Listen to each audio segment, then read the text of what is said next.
There's a few things I think that companies make mistakes on, particularly when it comes to real-time open enrollment. And one of them is I feel like some companies get they have a good relationship with their broker, don't know any better. They get their renewal, it's 10, 12, 15% rate increase, whatever it is, just take it. Because that's what it's been like the last, I don't know how many years, of the annual rate increase for most of the years. But I feel at this time, going into 2025, companies should really not just take the renewal because there's so many plan changes. Should meet with their advisor, broker, look at what they have. And yes, what you have is amazing. There's nothing you can do better. There's some alternatives. Maybe there's some physician, smaller networks that all your doctors are in. Or there's some other companies that may make more stuff. Companies just take the renewal and eat it, and they don't think they have to anymore. Or make it with the same premium plan, bus plan, in themselves, their business owner. Absolutely. I totally agree with you. If the current broker is not reaching out and trying to start those conversations, that's an issue because that's one of our main jobs, right, is to look at things that are renewable. Are they on a plan that they've been on for years? And like you said, maybe you haven't looked at, or your current broker hasn't looked at a limited network HMO.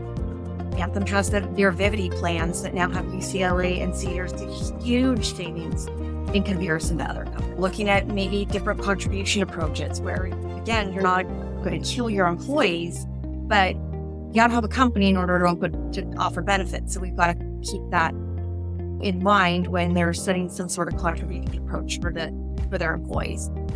But absolutely looking at it. Now, sometimes there isn't an option unless you want to change networks or reduce your benefits. And maybe they're not open to that, but at least have the conversation, at least know what's out. I feel what separates us from a lot of the employee benefit firms out there, they're not actually employee benefit firms. They're actually, maybe they're selling workers' comp. They're not really an employee benefits firm. What I feel that separates us, we're not doing workers' comp. We're not doing liability, any of it. We stay in our lane, employee benefits only. But we like to do open enrollment meetings for the employees. But we're doing it where we're not having to have the company do it for their employees. We're doing it.